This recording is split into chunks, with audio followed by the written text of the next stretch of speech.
Firman-Mu ku pegang selalu, maka amanlah jiwaku. Ini waktunya kita mendengarkan firman Tuhan. Mari kita tundukkan kepala, kita berdoa terlebih dahulu. Kami mau membangun kehidupan kami di atas firman Tuhan, sehingga setiap badai, persoalan, tantangan yang ada, rumah rohani kami tetap kuat di atas dasar firman yang teguh. Kami percayai hidup yang tinggal dalam terang firman Tuhan tidak akan pernah dikuasai oleh kegelapan. Karena itu kami datang kepadamu ya Tuhan. Semuikan hamba-Mu di balik kuasa salib-Mu, dan biarkanlah kemuliaan Tuhan yang dinyatakan. Berbicaralah, kami hamba-hamba-Mu siap mendengar. Di dalam nama Tuhan Yesus kami berdoa dan mengucap syukur. Hosana bagi Allah di tempat yang maha tinggi. Amin. Selamat pagi. Shalom, jemaat dikasihi Tuhan. Damai sejahtera Tuhan turun atas kita. Saya bersyukur anak muda seperti saya diterima di tempat ini. Wah, ngaku anak muda karena katanya kalau belum tumbuh rambut masih anak muda. Ada bapak-bapak yang bercanda sama saya. Dia bilang, Pendeta Fu, kami ini yang rambutnya putih itu sampai masa tua itu digendong Tuhan. Kan dikatakan sampai putih rambutmu, ya kan? Aku tetap Tuhan. Ya. Kalau Pak Fu gimana tuh? Ayat itu nggak berlaku. Saya bilang jangan salah. Kalau saya setiap hari selalu mendapat izin dari Tuhan. Karena apa? Karena Alkitab berkata, tanpa seizin Tuhan tidak sehelai rambutmu jatuh. Kan begitu. Jadi anugerah Tuhan. Saya Pendeta Fu Kwet Kiong, panggil aja Pak Fu. Karena pengalaman saya ketika saya kuliah di Jawa Timur, bertemu dengan teman-teman di sekolah Alkitab, saya perkenalkan nama saya Fu Kwet Kiong. Teman-teman saya yang kuliah dari Nias, dari Kalimantan, dari Jawa, kesulitan panggil nama panjang saya. Maklum mungkin makannya jarang pakai sumpit, kan begitu ya. Nah, saya bilang panggil aja nama pendeknya Kwet Kiong. Wah, susah namanya panggil Kwet Kiong. Yang pendeknya apa? Nah, kalau orang daerah Bangka Belitung kayak Ahok kan begitu kan ya. Jadi Akyong begitu. Saya panggil aja Akyong. Oh, Akyong. 3 bulan kemudian dosen saya bingung karena ada teman saya dari Jawa panggil saya, "Hei Keong, apa kabar?" Dia bilang. Jadi sejak saat itu dalam pelayanan saya Tuhan berikan kesempatan melayani di Radio Pelita Kasih dan Radio Heartland FM selama 3 tahun memegang program Reach to Unreached People. Dan juga Tuhan percayakan sebagai dosen sekolah Alkitab di bidang homiletika. Dan atas anugerah Tuhan dalam pengembalaan yang pernah dilalui, hari ini Tuhan memberi kesempatan melayani di dalam dunia digital ministry, di dalam pelayanan secara online. Saya pikir karena waktu khotbah yang diberikan sekitar, betul ya Bu Pendeta ya, 20 menit katanya ya, sekitar itu ya. Apakah boleh karena saya datang dari jauh, Bapak Ibu seneng gak kalau pergi ke mall, pergi ke toko tulisan, beli 1 dapat 1, seneng gak? Seneng ya, seneng ya kan. Nah jadi saya diundang khotbah 25 menit, saya tambahin 25 menit. Nah, kok nggak sentuh anak Tuhan begitu loh ya kan. Wih, jangan begitu dong ya kan. Kalau pergi ke toko sepatu beli 1 dapat 1. Nah ini kan harusnya ditambahin seneng ya. Saya akan membacakan firman Tuhan di dalam Lukas pasal 9 ayat 28 sampai 36. Alkitab saya masih bawa, saya ada TB 2 terjemahan baru 2, tapi ini terbawa TB 1. Kalau bisa ditampilkan saya akan bacakan yang tampilkan.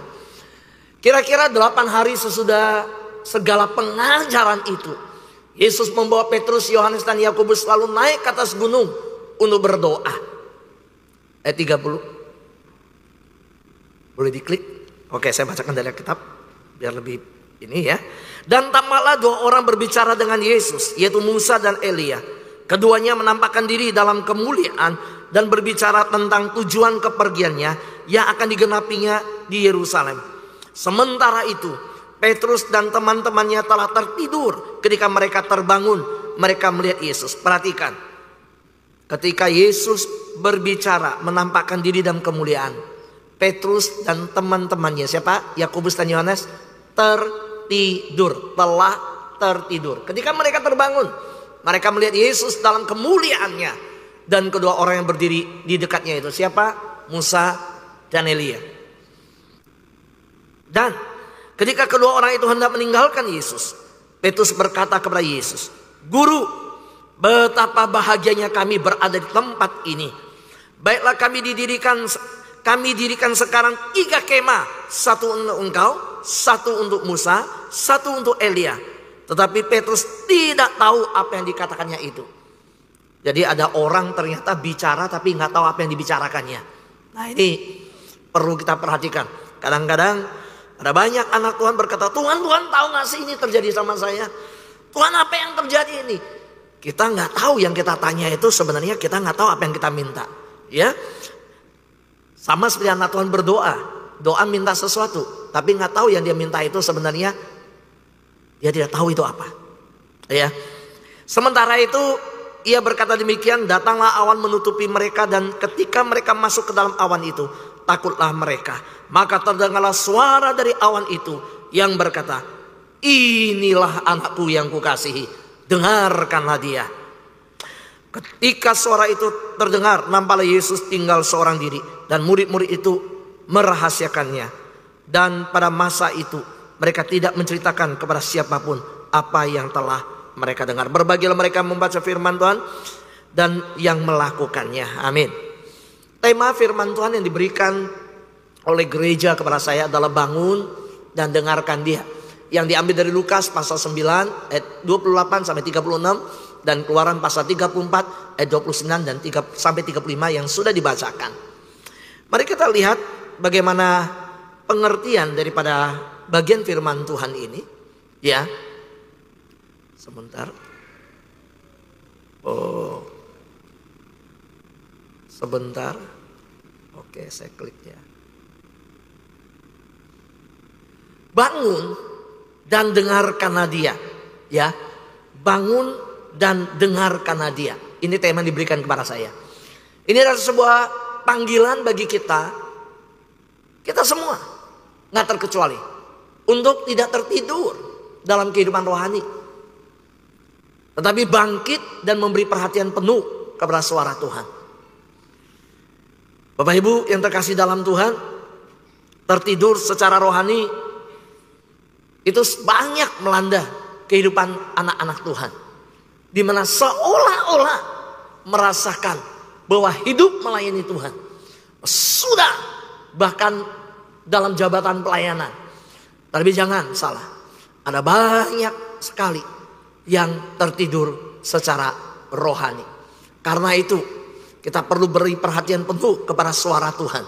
Nah, Lukas pasal 9 yang tadi kita baca, kita melihat peristiwa transfigurasi Yesus di atas gunung.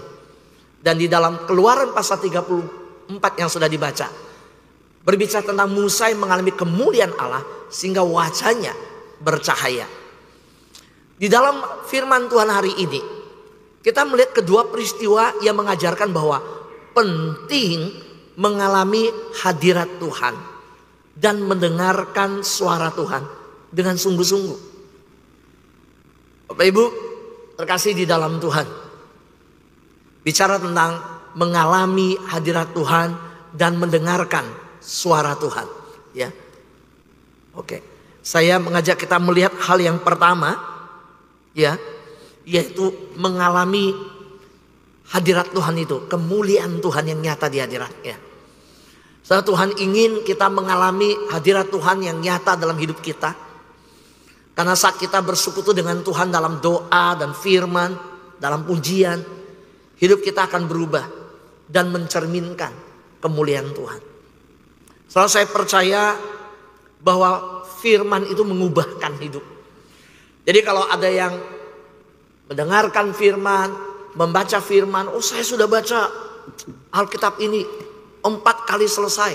Dari Kejadian sampai Wahyu. Tetapi kalau kehidupan tidak berbuah, hidupnya tidak diubahkan firman, itu menjadi sebuah pertanyaan. Saudara, kalau ada orang berkata, saya berdoa kok, Tuhan nggak dengar. Saya berdoa supaya suami saya berubah. Pak Pendeta tahu, 20 tahun setelah saya berdoa, suami saya nggak berubah-berubah. Bapak Ibu, saya percaya kalau orang yang berdoa, dia bukan mengubah orang lain.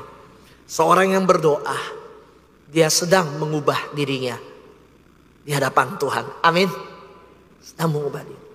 Saudara, seringkali anak Tuhan memakai doa untuk mengubah orang lain.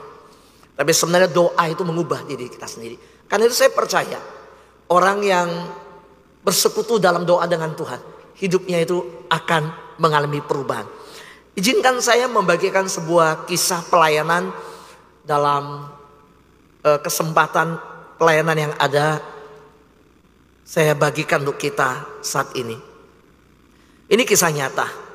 Bapak Ibu terkasih dalam Tuhan, orang ini seorang yang sukses dalam kehidupannya dan dalam pekerjaan dan karir serta bisnisnya.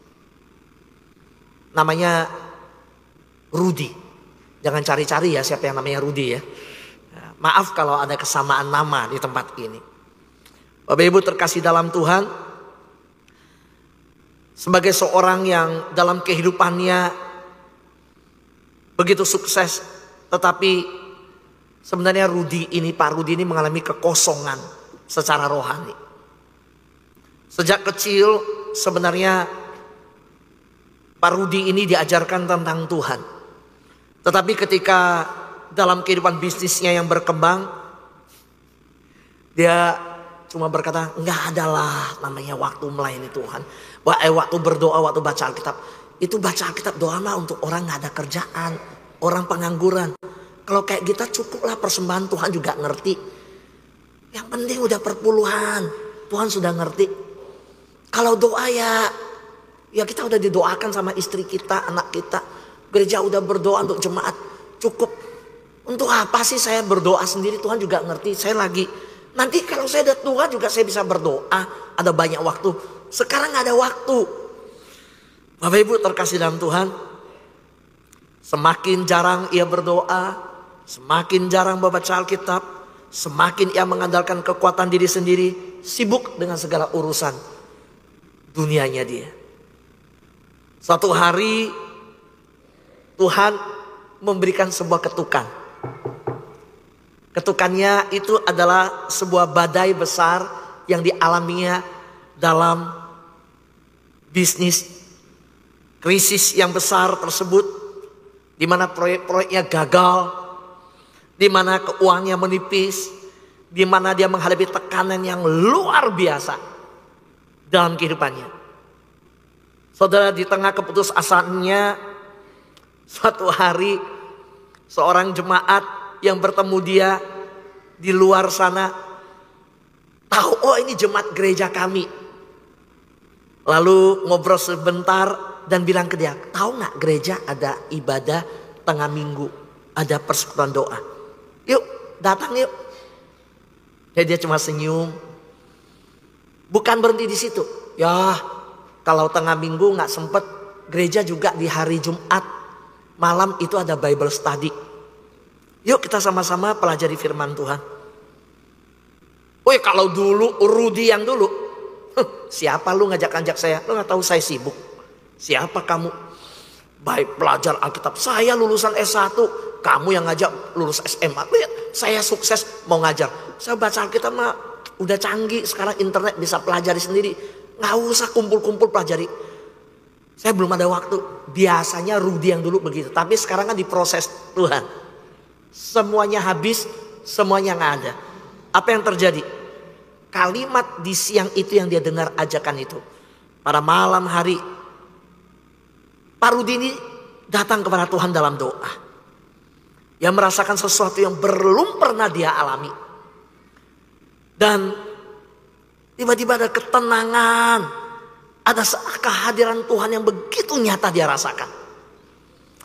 Sejak saat itu dia menyadari bahwa hanya dengan kembali kepada Tuhan, sungguh-sungguh mengenal firman Tuhan, mengenal Tuhan melalui firman Tuhan, membangun hubungan yang dalam dengan Tuhan, dia bisa memiliki kekuatan untuk bangkit dalam segala keterpurukannya.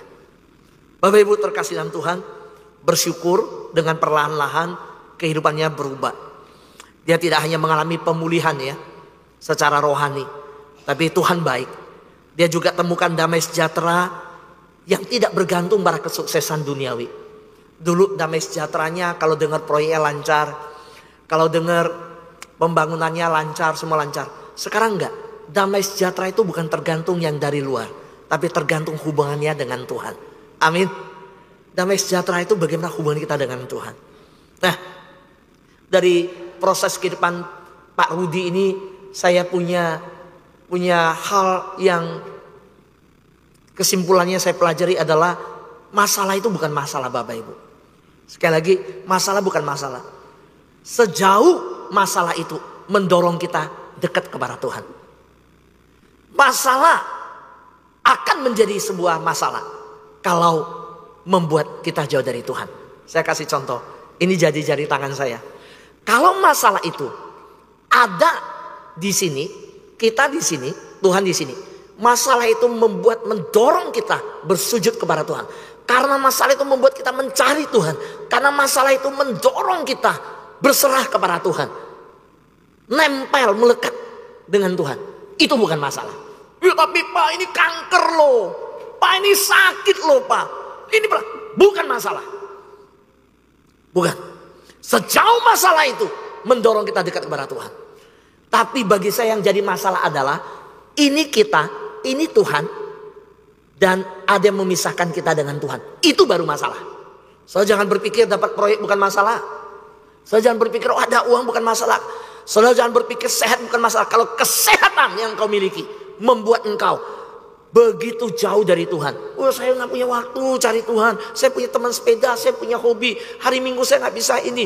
Saya nggak punya waktu saat teduh setiap hari. Saya ini bisnis lancar. Saya bilang belum tentu orang yang jatuh dalam keadaan miskin itu masalah. Karena itu mendorong dia kepada Tuhan. Dan belum tentu orang yang sedang naik sukses itu tidak masalah. Kalau dia jauh dari Tuhan itu justru masalah. Yang setuju katakan amin. Jadi hari ini saya mau berkata, boleh berdiri Bu Stefani? Nah, Bu Stefani maju sedikit ke depan, hadap ke teman-teman.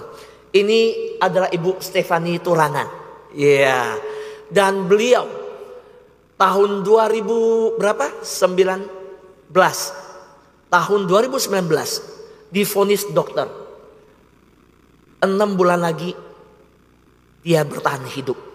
Dan dokter yang vonis itu udah di negara yang maju sekali, Singapura. Dan mengalami kanker paru. Betul ya Bu ya? Stadium akhir. 6 bulan.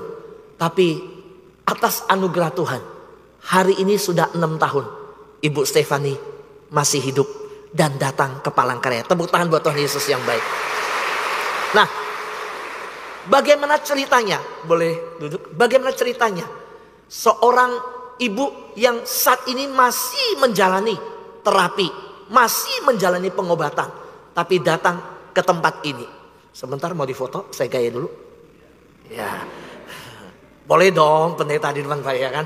Soalnya pernah ada yang foto saya, habis foto, zaman itu zaman Facebook. Saya khotbah di sebuah gereja di Jakarta. Saya khotbah dia dari belakang, dia foto. Habis foto dia kirim ke Facebook, dia tag ke saya. Jadi saya juga bisa lihat fotonya. Waduh itu gaya saya lagi jelek banget. Gitu. Sejak dari situ kalau ada yang foto saya sadar kamera saya gaya dulu gitu kan ya. Gitu. Bercanda ya. Bapak Ibu jangan tegang. Karena saya datang, saya khotbah jadi saya tegangan gitu baru pertama kali ketemu ya. Nah, Ibu Stefani, Bapak Ibu, saya sangat dikuatkan Tuhan dalam pelayanan ini. Saya tahu ini konfirmasi Tuhan sahabat doa datang ke Palangkaraya. Ketika saya bertemu di Singapura, Bu Stefani, waktu di Singapura by phone ya, saya boleh ikut nggak? Boleh saya bilang. Dia terbang dari Singapura ke Jakarta, saudaranya datang dari Jakarta dari Jogja ke Jakarta, mereka bertemu dari Jakarta, mereka terbang ke tempat ini. Bapak Ibu, mengapa mereka datang? Karena mereka sudah merasakan kebaikan Tuhan, kemurahan Tuhan yang memproses hidup mereka, bahwa Tuhan itu telah mengajarkan mereka hanya bergantung kepada Tuhan. Amin. Boleh sekali lagi tepuk tangan buat Tuhan Yesus baik. Bapak Ibu yang terkasihan Tuhan, seperti Musa yang wajahnya bersinar setelah bertemu dengan Tuhan, dan para murid-murid yang mengalami kemuliaan Yesus di atas gunung. Pak Rudi yang dalam kisah kehidupannya yang nyata menyadari bahwa ketika ia semakin dekat dengan Tuhan, semakin hidupnya memancarkan kemuliaan Tuhan, dan dia belajar tidak mencari dunia lagi. Saya ingat kalimat Bu Stefani, udah suami saya bersyukur suami saya mendukung pelayanan saya. Jadi ini ibu-ibu boleh belajar dari Bu Stefani. Suami yang cari uang, ibu-ibu yang pelayanan. Senang gak Bu? Senang. Oh ibu-ibu lanjut. Senang kan begitu kan ya. Bu Stefani. Lah Bapak Ibu terkasihan Tuhan, saya percaya ketika kita benar-benar mencari Tuhan dan bersekutu dengan Tuhan dalam doa serta firman Tuhan, hidup kita akan diubahkan dan mencerminkan kemuliaan Tuhan, sehingga kita dapat menjadi terang bagi dunia di sekitar kita. Amin. Iya. Yang kedua, mari kita lihat bersama-sama. Kalau waktu saya habis, tolong kasih tanda ya. Dan kalau saya nggak mengerti tandanya, saya nggak lihat, udah berkali-kali ternyata saya nggak lihat, matikan aja langsung mic-nya ya. Jadi saya tahu. Bapak Ibu terkasih dalam Tuhan. Yang kedua, jangan tertidur, tetapi bangun. Tema firman Tuhan ini bangun dan dengarlah. Soal orang tertidur itu nggak dengar, itu ajaibnya Tuhan ya. Heran saya lihat. Waktu mata tertidur ya, tertutup. Ya, nggak tahu. Saya mau tanya, siapa yang tahu telinganya punya jendela? Kita nggak tahu. Tapi waktu tidur kita nggak dengar ya. Padahal lubangnya tetap sama kan begitu kan ya. Itu ajaibnya Tuhan. Hidung bisa hadap ke bawah. Coba kalau hidung hadap ke atas waktu hujan harus pakai payung kan ya. Bisa pilek terus begitu ya. Itu Tuhan ciptakan kita begitu estetik, begitu indah. Nah jangan tertidur. Soal Petrus, Yakobus dan Yohanes yang semula mengantuk. So akhirnya mereka terbangun dan mereka melihat kemuliaan Yesus. Saudara, Petrus tanpa berpikir panjang. Ya. Petrus itu kan orang yang ngomong dulu, ngerti belakangan. Karena ada orang ngerti dulu baru ngomong. Kan begitu kan ya. Nah kalau di sekolah minggu, saya perhatiin anak-anak, saya tahu tuh. Kita mau kasih pertanyaan. Ayo adik-adik, kalau yang dapat menjawab pertanyaan ini akan dapat hadiah ini. Bapak Ibu maaf ya, hadiah ini nanti buat yang ibadah sore nanti. Ya, saya cuma bawa 100. Terus tadi saya dibisikin sama Bu Pendeta, nanti sore Pak yang ibadah itu kurang lebih 1000 orang. Nah loh, saya bawanya cuma 100 begitu ya. Nah karena itu saya ada ide, saya kasih syarat. Yang mau dapat ini ada syaratnya. Nah itu maksudnya ada caranya ya. Bapak Ibu yang terkasih dalam Tuhan, anak sekolah minggu saya tanya, yang dapat menjawab bisa dapat hadiah. Ya, kakak kasih pertanyaan, lu saya kasih. Ya, siapa yang tahu ayat firman Tuhan? Yang hafal Ulangan pasal 6 ayat gini. Wah, dia langsung lari maju ke depan. Habis lari, oke, silakan. Tadi pertanyaannya apa ya kak ya? Saya tahu itu model Sangguin. Model yang Petrus tuh. Model Petrus. Yang penting maju dulu. Nggak tahu jawabannya belakangan. Itu Petrus. Jadi kalau kita rapat gitu ya. Rapat, saya pelajari gitu. Oh kita tahu tuh yang model mereka gitu kan ya. Nah Petrus tanpa berpikir dia bilang apa? Saya dirikan 3 kemah. Saudara Petrus seolah-olah ingin mempertahankan pengalaman tersebut selama-lamanya. Saudara, Bapak Ibu yang saya kasih dalam Tuhan. Mari kita lihat bahwa ketika pengalaman yang ingin dipertahankan tersebut, setelah sadar dari tidurnya, saudara, Petrus menyadari dia kehilangan sebuah momentum yang indah. Dia kehilangan sesuatu yang terjadi ketika dia bangun baru dia tahu. Saudara, mengantuk secara rohani membuat kita melewatkan momen-momen berharga bersama dengan Tuhan. Mari kita lihat kehidupan kita berapa banyak anak Tuhan seringkali terjebak dalam rutinitas. Pak Pendeta, apa sih mengantuk secara rohani, tertidur secara rohani? Sudah banyak yang di Jakarta ya, nggak ada di sini ya Bapak Ibu. Di Jakarta, liturgis, WL, pemusik, guru sekolah minggu, penyambut tamu. Apalah pelayanan ini disebut? Banyak. Sound system. Bahkan pengkhotbah. Sebanyak orang terjebak dalam rutinitas. Bukan hanya rutinitas dunia, bahkan rutinitas dalam pelayanan. Tapi tidak lagi memiliki gairah untuk mencari Tuhan. Hilang gairah tersebut tanpa sadar bahwa mereka cuma melakukan rutinitas. Siapa yang tahu kehidupan rohanimu di hadapan Tuhan secara pribadi? Siapa yang tahu kita berdoa di rumah secara pribadi? Siapa yang mengenal bahwa kita membaca Alkitab secara pribadi? So, bukankah saya dengan tampil dengan kolar yang ada? Ketika saya tampil dengan jubah pendeta yang ada, bukankah Bapak Ibu hanya bisa melihat seperti itu yang di luar saja? Tapi siapa yang tahu kehidupan pribadi saya dengan Tuhan? Hanya saya dengan Tuhan. Amin. Hanya saya dengan Tuhan. So, karena itu, izinkan saya berbagi. Jangan sampai terjebak dalam segala rutinitas yang ada. Tapi kita kehilangan gairah dengan Tuhan. Soalnya pada masa Covid saya berkumpul dengan 5 teman pendeta. Kami berbeda gereja semua. Saya ajak ngopi dan ngobrol. Pertanyaan saya cuma satu. Gimana? Diawalin dengan ngobrol santai, jemaat, bagaimana, pembesukan, bagaimana segala macam. Ketika masa Covid mulai reda, kami bisa bertemu, tetap pakai masker. Tapi pertanyaan yang saya siapkan adalah, bagaimana kehidupan rohanimu? Saudara minta maaf tanpa menggurui. Saya bersyukur komunitas yang saya bersama-sama kumpul antar hamba Tuhan. 4-empatnya berkata dengan jujur. Saya gak tahu. Jujur, secara kerohanian kalau boleh bilang, saya menurun. Bukan 1, 4-empatnya. Ketika sampai giliran saya, lalu mereka bertanya, bagaimana dengan pendeta Fu? Saya bingung mengungkapkan yang saya bilang, tapi maaf ya. Bukan sombong, bukan apa. Enggak, tapi kan kita mau terbuka sesama hamba Tuhan. Saya bilang, saya makin bergairah dengan Tuhan. So, mengapa? Pada masa Covid, komunitas sahabat doa berdiri. Betul Bapak Ibu? Saya punya masalah ketika orang tua saya dipanggil Tuhan. Dan pada saat itu, antara titik di mana saya semakin dekat Tuhan, atau saya kecewa sama Tuhan. Tapi saudara yang terkasih dalam Tuhan, saya mengambil satu keputusan. Saya gak mau kecewa, karena saya percaya apa yang Tuhan perbuat pasti baik. Amin.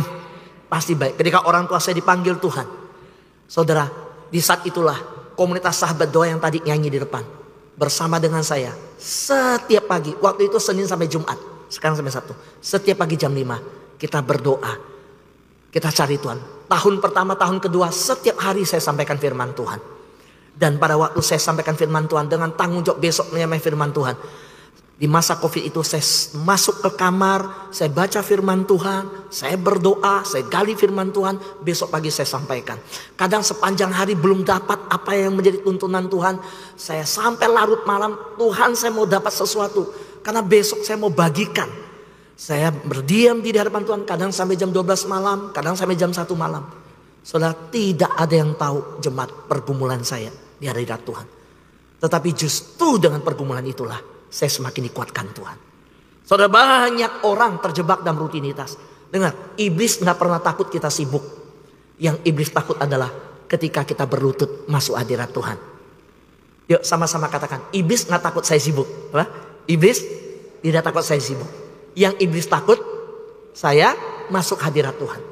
So kalau saudara sibuk, oh saya sibuk sini, saya ketua panitia ini, oh di organisasi saya begini, di masyarakat saya begini. Saudara sibuk kelihatan, begitu hebat. Iblis bilang, sono sibuk.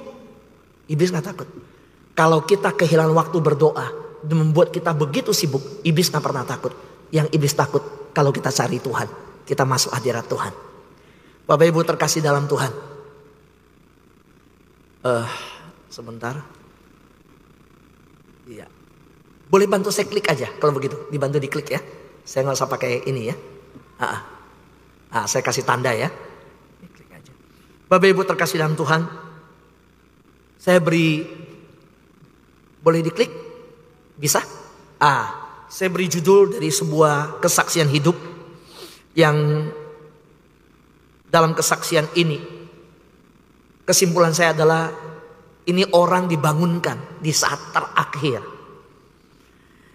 Saudara, izinkan saya menyebut namanya sekali lagi atas etika mimbar yang ada, tapi tidak menjadi persoalan karena sudah sesuai.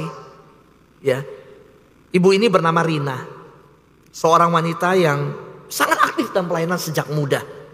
Saudara, ibu Rina ini rajin ke gereja, pelayanan di paduan suara, dan bahkan terlibat dalam kegiatan sosial. Tetapi seiring waktu berjalan, rutinitas pelayanan menjadi kebiasaan tanpa makna. Saudara, Rina tetap hadir di gereja, tetapi hatinya mulai menjauh dari Tuhan. Waktu doanya semakin singkat dan cuma sekedar formalitas. Firman Tuhan yang dulu kalau dia baca itu membakar hatinya, sekarang cuma sekedar bacaan biasa. Nah, suatu hari mamanya jatuh sakit. Dia sangat sayang sama mamanya. Rina ini sangat dekat sama mamanya. Dan saat itu mamanya jatuh sakit dalam keadaan yang cukup parah. Ya, kalau boleh dikatakan parah lah ya. Nah, Rina saat itulah dia merasakan yang namanya kehampaan. Dia tidak tahu harus berbuat apa. Gak tahu berbuat apa. Kalau Bapak Ibu hari Senin dengar kesaksian Bu Stefani Turangan, hari Senin ya, saya undang semua datang ya. Bu Stefani Turangan. Bu Stefani, saya gak tahu dihitung gak ya, sudah berapa kali coba bunuh diri? Gak kehitung Bapak Ibu. Ya. Jadi Rina ini ya itu, ya sampai kalau bukan karena dia bertahan buat mamanya, dia udah bunuh diri. Hatinya terasa hampa. Dia bahkan ketika datang dalam doa, dia doa. Tetapi doanya terasa kosong. Pernah merasa doa terasa kosong? Bapak Ibu terkasih dalam Tuhan, Rina menangis di hadapan Tuhan. Dia bertanya, mengapa aku tidak merasakan Engkau lagi ya Tuhan? Dia tahu karena dia pernah mengalami waktu dia muda. Ketika dia berdoa, bagaimana dia merasakan Tuhan begitu dekat. Tapi sekarang mamanya terbaring sekarat, mamanya terbaring sakit parah. Dia datang nangis, udah nangis sama Tuhan, tapi kosong. Bapak Ibu yang terkasihan Tuhan, apa yang terjadi? Di tengah keputusasaan, saudara, hari itu ada hamba Tuhan datang ke rumah sakit. Tahu di rumah sakit ada yang besuk gitu ya, berdoa. Saudara, hamba Tuhan itu bilang, saya izin berdoa. Ibu kenalan, selesai doa, oh Ibu Rina. Lalu temannya, hamba Tuhan ini berkata, saya pamit ya, ada pasien yang lain, kami keliling. Rina berkata, boleh gak Pak Pendeta, saya ngobrol sebentar. Lalu mereka menjauh dari ranjang mamanya dan berbicara. Boleh dibilang itu konseling. Setelah selesai Rina mengungkapkan pergumulannya. Tahu gak Pak Pendeta bilangnya apa? Ibu Rina, ya karena usianya lebih senior ya. Dia bilang panggil aja Rina Pak Pendeta. Ya Rina, mungkin selama ini kamu tertidur secara rohani. Kamu tetap beraktivitas. Kamu tetap sibuk. Kamu tetap melakukan rutinitas. Tetapi hatimu jauh dari Tuhan. Sekarang saatnya bangun dan sungguh-sungguh mencari Tuhan. Waduh, itu air matanya karena dengar kata bangun. Saudara, dia berdoa, dia pikir yang harus bangun adalah mamanya yang terbaring sakit. Selama ini dia berteriak untuk mamanya, bangunkan mama saya Tuhan. Bangunkan mama saya Tuhan. Mama saya udah koma berapa lama. Sekarang sudah pindah dari ICU, tapi belum bangun Tuhan. Bangunkan Tuhan. Tuhan berkata, kamu yang bangun, bukan mamamu yang bangun. Berapa banyak kita berkata, anakku Tuhan, bangunkan anakku. Bangunkan pasanganku, bangunkan kalirku, bangunkan, pulihkan kesehatanku. Tuhan bilang, kamu yang harus bangun. Bapak Ibu terkasih dalam Tuhan, perkataan pendeta itu seperti tamparan bagi wajahnya Rina. So Rina menyadari bahwa selama ini ia sudah kehilangan momen-momen berharga bersama Tuhan. Kenapa? Karena terlena dalam rutinitas tanpa hubungan yang hidup dengan Tuhan. Saudara, hati-hati dengan keinginan mata, keinginan daging, keangkuhan hidup. Di masa media sekarang yang penuh dengan tampilan foto, makan foto, ini foto, semua foto. Saudara, orang lihat kita senyum, orang lihat semuanya. Bahkan ada orang yang berusaha merasa, oh saya gak perlu apa-apa lagi. Hai jiwaku, makanlah, minumlah, bersenang-senanglah. Kurang apa lagi? Bapak Ibu yang terkasih dalam Tuhan, Rina adalah orang demikian. Dia gak kekurangan apapun. Tetapi justru satu hal, dia kehilangan hubungan yang hidup dengan Tuhan. Setelah Pak Pendeta pergi, dia titipkan mamanya ke suster. Dia pulang ke rumah. Hari itu dia masuk kamarnya, dia berlutut, dia nangis, dia merang-rang di hadapan Tuhan. Dia minta Tuhan menghidupkan, membangunkan kembali gairah rohaninya. Boleh tepuk tangan bagi Tuhan Yesus yang luar biasa. Nah, Bapak Ibu, ada satu kabar baik. Beberapa hari kemudian, ibunya sembuh secara ajaib. Ibunya sembuh secara ajaib. Dan bagi Rina, itu adalah panggilan dari Tuhan untuk kembali kepada Tuhan dengan sungguh-sungguh. Dan Ibu Rina ini sejak saat itu, dia tidak lagi menjalani kehidupan rohani yang hanya rutinitas, tetapi dengan hati yang penuh cinta dan kesungguhan kepada Tuhan. Bapak Ibu, karena waktu yang ada saya tidak bisa melanjutkan poin yang ketiga. Tidak apa-apa ya. Tapi hari ini saya ingin menutup dan berkata, Tuhan memanggil kita untuk bangun dari tidur rohani. Soalnya agar kita bisa melihat. Lanjut aja. Baik, terima kasih ya. Boleh lanjut Pak? Iya. Ya, yang di sana bilang boleh lanjut, tapi yang sebelah sini kan lihatnya dari samping agak kepala ngedongak, capek loh Pak. Gak apa-apa ya. Pak Diaken gak apa-apa ya. So Tuhan memanggil kita untuk bangun dari tidur rohani. Supaya kita melihat, rasakan karya Tuhan yang nyata dalam hidup kita. So mengapa saya minta Bu Stefani kesaksian besok. Saya minta satu acara yang bukan hanya saya, tapi Bu Stefani harus bicara. Karena inilah, maaf kata Bu Stefani, kalau saya gak kenal hidupnya yang dulu, tapi saya percaya dalam segala kelimpahan, dalam kalir suami, dalam segala hal yang dia miliki, sebelum ngalamin sakit, mungkin di dalam hidupnya merasa, saya cukup kok semuanya. Untuk apa saya pelayanan? Untuk apa saya misi? Buat apa saya melayani? Semua ada. Tapi itulah cara Tuhan. Bahwa bangun. Rasakan karya Tuhan. Dan hari ini Bu Stefani, dia berkata apa? Pak Fu, maaf ya, saya bersaksi bukan bersaksi bahwa saya sembuh. Saya justru mau bersaksi dalam keadaan saya sekarang. Justru Tuhan ngajarkan saya bergantung sama Tuhan. Betul gak Bu Stefani? Waktu di Singapura bertemu Bu Stefani bilang, mungkin orang pikir kesaksian orang kena kanker paru itu saya akan kemana-mana kesaksian saya sembuh. Enggak. Saat ini saya masih sakit. Kepala saya masih ada tumor. Tapi saya mau berkata bahwa ketika saya berdoa, Tuhan, bukannya aku sembuh supaya aku bisa bersaksi, kenapa aku bukan sembuh? Enggak, Tuhan masih izinkan tumor itu ada. Ibu Stefani bukan kanker loh, ada tumor di otak. So, mengapa? Nah, satu kalimat saya tahu, ini anak Tuhan yang sudah ngerti prosesnya Tuhan. Dia bilang apa? Ternyata Tuhan mau mengajarkan dalam keadaan seperti ini, disitulah kuasaku menjadi nyata. Engkau merasakan karya Tuhan yang nyata dalam hidupmu. Amin. Bapak Ibu terkasih dalam Tuhan. Tuhan memanggil kita semua untuk tidak hanya beraktivitas secara rohani, tapi benar-benar hidup dalam hubungan yang dalam dengan Tuhan. Karena itu di sahabat doa, setiap hari kami melakukan 7 hal. Saya bilang ini bukan rutinitas, ini bukan kegiatan, tapi ini kegerakan rohani. Amin. Kegerakan. Ya. Yang ketiga, dengarkan Yesus, bukan yang lain.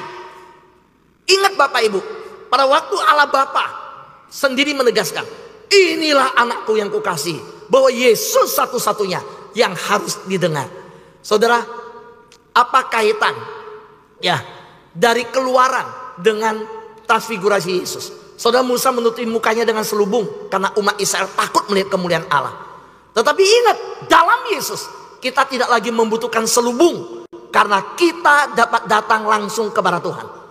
Dan lihat, saya langkahnya ini dulu. Di tengah-tengah kebisingan dunia, ini yang jadi persoalan. Bapak Ibu, di tengah kebisingan dunia yang terus mencoba menarik perhatian kita. Apa kebisingan dunia? Media sosial, Instagram, Facebook, TikTok, TV, WhatsApp group. Waduh, saudara, seringkali anak Tuhan begitu sibuk. Bahkan di grup saya lihat banyak anak Tuhan bisa ikut memberi komentar negara harus begini. Tapi saya mau berkata, di tengah kebisingan dunia yang terus mencoba menarik perhatian kita, hanya suara Tuhan yang membawa kebenaran dan kehidupan yang sejati. Amin. Saudara, berita media sosial tidak membawa kebenaran sejati. Saudara, berita-berita di media sosial, di TV, di Instagram segala macam tidak membawa kehidupan. Tetapi ketika kita mendengarkan firman Tuhan, ini yang membawa kehidupan. Amin. Karena itu coba lihat berapa banyak waktu kita habiskan untuk media sosial. Berapa banyak waktu kita membiarkan diri kita dalam kebisingan dunia. Berapa banyak yang kita habiskan bersama-sama dengan orang-orang yang gosip, orang-orang yang mencibir, orang-orang toksik, orang-orang yang negatif. Seberapa banyak handphone kita dibanjiri dengan berita-berita yang menimbulkan polusi rohani. Tapi hari ini saya mau berkata, semua berita yang kita dengar, segala sesuatu yang diberikan oleh dunia tidak pernah membawa kebenaran dan memberikan kehidupan. Tapi hanya firman Tuhan yang memberikan kebenaran sejati dan kehidupan itu. Karena itu ketika kita memilih untuk mendengar suara Tuhan, mengutamakan firman Tuhan dalam setiap keputusan kita, kita akan menemukan arah, ketenangan, dan kepastian yang tidak dapat diberikan oleh dunia. Amin. Nah, karena itu mari kita bersama-sama melihat bahwa saya nggak tahu di tengah banyaknya suara di dunia ya yang menarik perhatian kita ya, media sosial, opini manusia, pendapat manusia, segala manusia, bahkan ketakutan, kekhawatiran. Dengarkan, Bapa berkata, dengarkanlah dia, dengarkan Yesus. Karena Yesus satu-satunya sumber kebenaran, sumber hidup. Dengarkan Yesus artinya apa? Mengutamakan firman Tuhan dalam setiap keputusan hidup kita. Amin. Ya. Nah, karena itu mari saya mengajak kita ambil sebuah keputusan untuk perubahan. Layani Tuhan. Saudara, murid-murid setelah turun gunung, Musa membawa perintah kepada bangsa Israel. Saudara, tapi Yesus yang juga turun setelah transfigurasi itu, dia melanjutkan pelayanan menuju mana? Menuju salib. Saudara, ini mengajarkan kita bahwa pengalaman dengan Tuhan harus membawa perubahan dan tindakan nyata. Bapak Ibu yang dikasihi Tuhan, sekali lagi saya ingin mengajak kita merenungkan apa yang kita harus lakukan setelah mendengar firman Tuhan hari ini. Pertanyaan pertama dan statement saya yang pertama dulu. Bangun dari tidur rohani dan perhatikan pekerjaan Tuhan dalam hidup kita. Kedua, dengarkan Yesus, bukan suara dunia yang menyesatkan. Dengarkan firman Tuhan. Yang ketiga, jadilah terang sama seperti Musa. Wajahnya bercahaya dengan hidup yang mencerminkan kemuliaan Tuhan. Saya ingin mengajak kita membaca bersama-sama ayat ini. Mari kita baca bersama-sama. 1, 2, 3.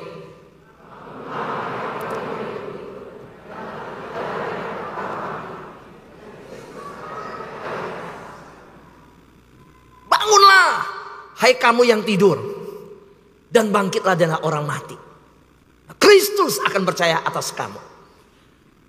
Izinkan saya tutup dengan sebuah kisah di tengah-tengah model kecantikan zaman sekarang, operasi plastik yang ada.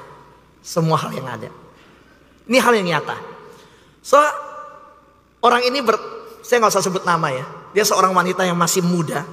Dia punya impian yang besar dalam hidupnya.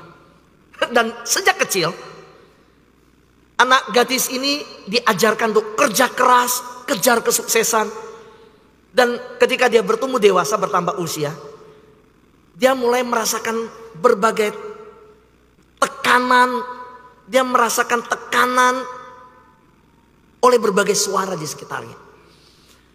Karena dia punya media sosial. Orangnya cantik. Ya, kalau dia posting semua pada like dan banyak yang komen. Kalau dia live di TikTok, wih, penontonnya banyak yang kasih uang malahan. Di sini siapa yang main TikTok? Oh enggak ya, puji Tuhan ya. Enggak lah Pak. Gimana mau TikTok Pak? Gigi kita udah mau TikTokan Pak. Lu mau coba gitu ya. Bapak Ibu terkasih dalam Tuhan. Media sosial membanjiri dia. Dia lihat setiap kali media sosial. Operasi plastik, operasi hidung, operasi ini.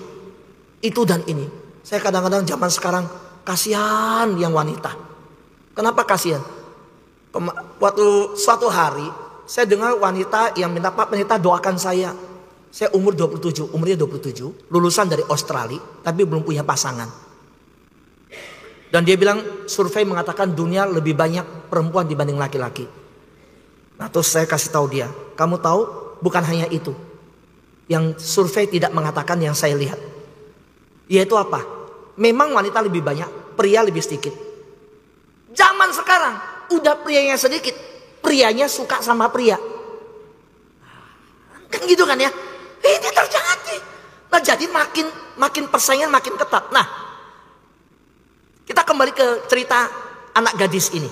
Jadi dia lihat orang operasi plastik, operasi hidung, ya, operasi ini, operasi itu. Bener Bapak Ibu. Sekarang kan orang punya alis mata pun dicukur habis kan. Ya kan. Dikasih alis palsu kan. Betul kan. Kalau dengar yang lain palsu, semua pada nggak seneng. Tapi yang namanya alis palsu bisa seneng kan ya. Terus bulu matanya kayak anti badai begitu kan ya. Wah itu bisa, kalau bisa 5 cm ke depan.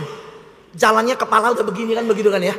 Nah itu kan, waduh anak gadis sekarang begitu ya. Sampai orang ini orang Tionghoa ya.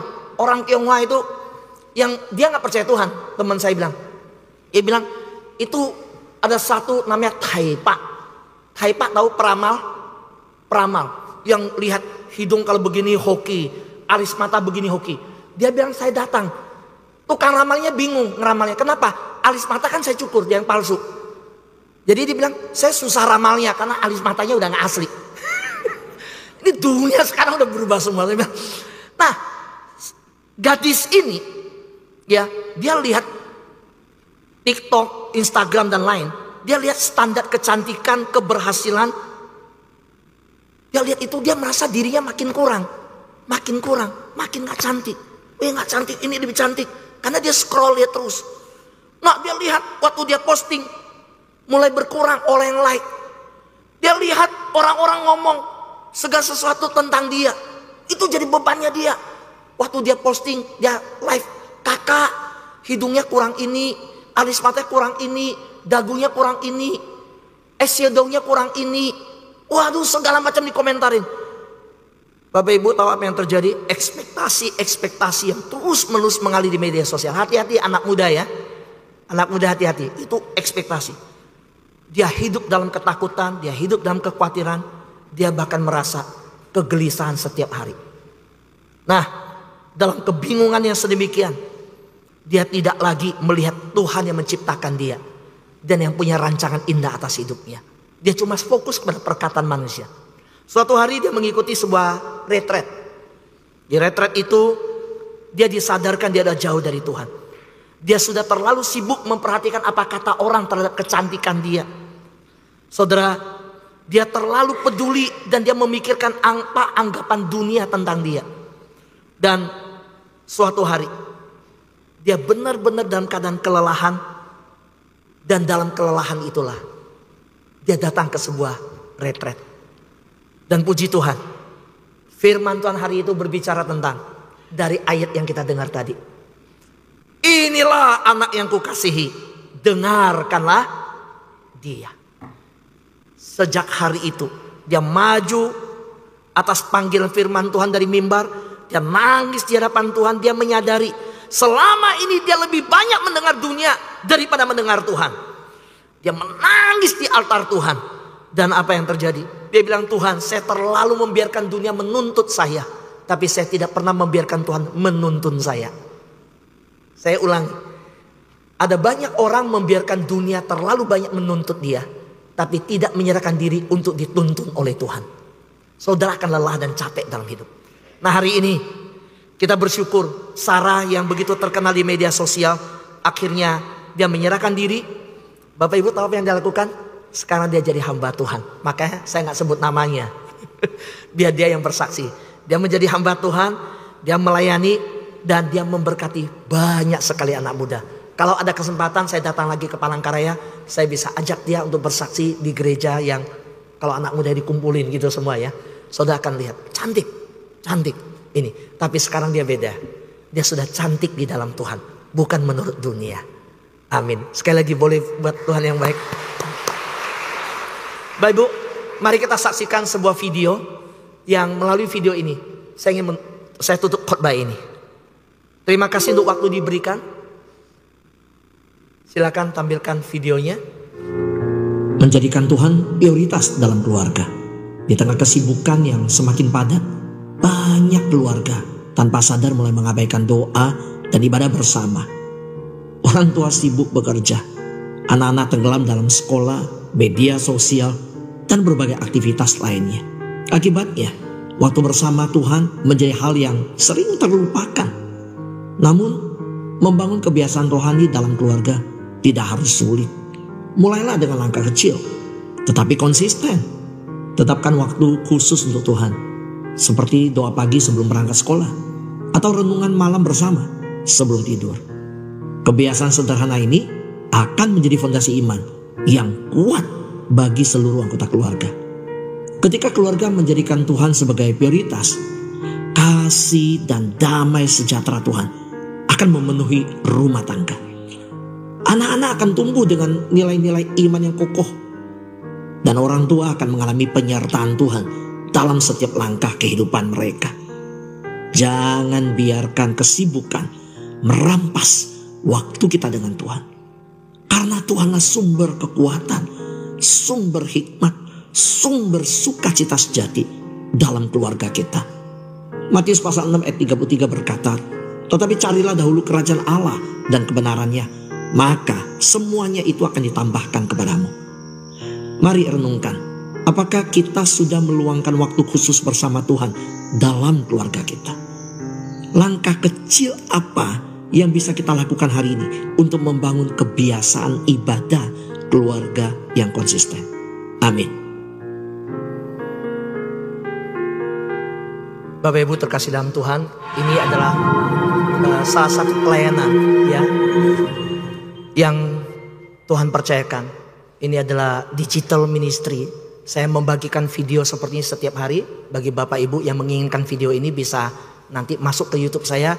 Dan di sana untuk yang video-video sebelumnya bisa didapat dari sana. Mari kita sama-sama membangun kebiasaan rohani di tengah keluarga kita. Mau Bapak Ibu? Mulai hari ini ya. Semalam ketua PGI berkata, dulu sama papa kami makan di meja, doa bapak kami dulu. Itu harus lakukan. Dan dia ingat sampai hari ini. Bapak Ibu punya kebiasaan rohani untuk anak-anak?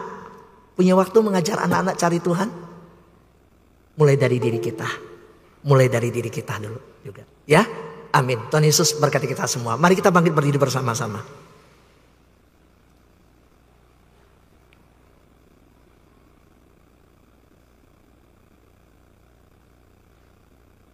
Bapak Ibu, ketika engkau tundukkan kepala, berdiam diri. Saya boleh minta musik memainkan satu pujian dengan suara lembut. Hari ini, bolehkah ketika matamu terpejam, tapi biarkan mata imanmu memandang kepada Tuhan yang mengasihimu. Bolehkah saat ini saya mengajak Bapak Ibu, yuk bangun, dengarkan Yesus. Jangan biarkan dunia mendikte hidup kita, tapi biarkan firman Tuhan yang menuntun kita. Bapak Ibu terkasih dalam Tuhan, siapa yang berkata, Tuhan, selama ini saya sibuk, dan kesibukan rutinitas membuat aku tertidur secara rohani. Saya baru sadar hari ini ketika mendengar firman Tuhan, banyak orang terjebak dalam rutinitas hingga tanpa sadar kehilangan gairah untuk mencari Tuhan. Hari ini saya ingin bertanya, siapakah di antara kita berkata, Tuhan, saya mau kembali gairah itu. Saya mau memiliki gairah itu ketika membaca firman Tuhan. Saya mau memiliki satu semangat untuk berdoa. Tuhan, saya mau terlepas dari jebakan rutinitas. Tuhan, saya mau kembali kepada Tuhan sungguh-sungguh. Tuhan, saya percaya bahwa apa yang dialami oleh Rina, Tuhan, hari ini mujizat-Mu masih ada. Saya gak mau, Tuhan, tertidur secara rohani. Saya mau bangkit. Siapakah di antara kita yang hadir hari ini berkata, Tuhan, saya mau kembali kepada Tuhan. Saya tidak mau terjebak dalam rutinitas. Saya tidak mau kehilangan gairah rohani. Tapi hari ini saya mau, Tuhan, Kau jamah saya. Saya mau punya saat teduh. Saya mau baca Alkitab. Saya mau punya gairah rohani. Kalau Engkau berkata demikian, angkat tangan kananmu. Boleh taruh tangan kirimu di dadamu. Izinkan saya berdoa untuk engkau. Angkat tangan kanan. Yang kedua, siapa yang berkata, saya terlalu banyak mendengar kata dunia. Saya terlalu khawatir akan masa depan anak saya. Tapi saya lupa menuntun anak saya kepada firman Tuhan. Ketika saya melihat usia anak saya yang bertambah, saya khawatir dia belum punya jodoh. Saya ketika melihat anak saya yang sedang mau lulus kuliah, saya khawatir dia gak punya pekerjaan. Soal kalau hari-hari ini engkau yang hadir berkata, ada banyak ketakutan dan kekhawatiran yang menyerang hidupku. Tapi hari ini, seperti firman Tuhan yang saya dengar, saya mau kembali kepada Tuhan. Saya mau bawa keluargaku, saya mau bawa hidupku. Biarkan firman Tuhan yang ajaib itu yang menentukan masa depanku. Kalau engkau berkata demikian, sekali lagi, angkat tanganmu, jangan turunkan, taruh tangan kirimu di dada.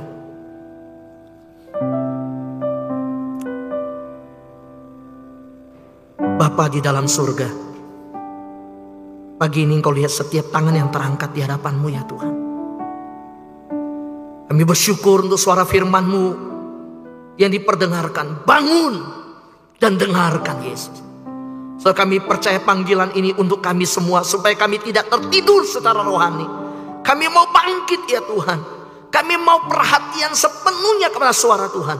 Bahkan di tengah bagian dari zaman yang seperti ini, peperangan yang terjadi di mana-mana, bencana yang terjadi, kehidupan dunia yang tidak ada arahnya, kami mau datang kepada pribadi Yesus. Tuhan, kami rindu mengalami kemuliaan-Mu.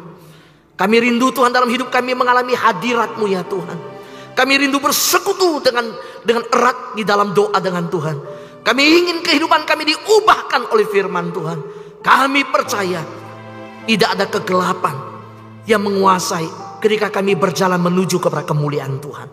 Kami mau benar-benar hidup mencari Tuhan. Kami mau benar-benar hidup diubahkan oleh firman Tuhan. Hari ini hamba berdoa setiap anakmu yang mengangkat tangan di hadapan-Mu, mengangkat tangan dan menaruhkan tangan kiri mereka di dada mereka. Tuhan, kalau ada yang mengalami kelesuan rohani sehingga melewatkan momentum-momentum yang berharga bersama Tuhan, dalam nama Yesus bangkitkan ya Tuhan. Kalau hari ini ada anak-anak Tuhan yang hadir di tempat ini terjebak dalam rutinitas yang tanpa sadar akhirnya membuat mereka kehilangan gairah mencari Tuhan, dalam nama Yesus Tuhan, lepaskan mereka dari jebakan-jebakan rutinitas. Bangkitkan gairah anak-anakmu di gereja Tuhan, di tempat ini Tuhan, di eklesia ini. Biarlah GKE Eklesia diberkati Tuhan. GKE Eklesia dibangunkan Tuhan. GKE Eklesia dihidupkan dengan sebuah gairah untuk hidup hanya memenuhi panggilan Tuhan. Tuhan, sekitar kami gelap, sekitar kami tertidur rohani, tapi biarkan jemaat Tuhan di tempat ini yang dibangunkan dengan karya Tuhan yang besar, yang dibangunkan rohaninya dengan kuasa Tuhan, pergi keluar sana menjadi terang, menyatakan Tuhan yang hidup itu. Bapa, hamba berdoa, bila mulai hari ini jemaatmu, seluruh umatmu di GKE Eklesia ini tidak hanya beraktivitas secara rohani, tetapi di dalam nama Yesus, Tuhan, seluruh jemaatmu di tempat ini, semua diaken, semua hamba Tuhan, semua pelayan Tuhan, benar-benar hidup dalam hubungan yang mendalam dengan Tuhan. Bawa jemaat Tuhan di tempat ini terkoneksi, terhubung dengan Tuhan.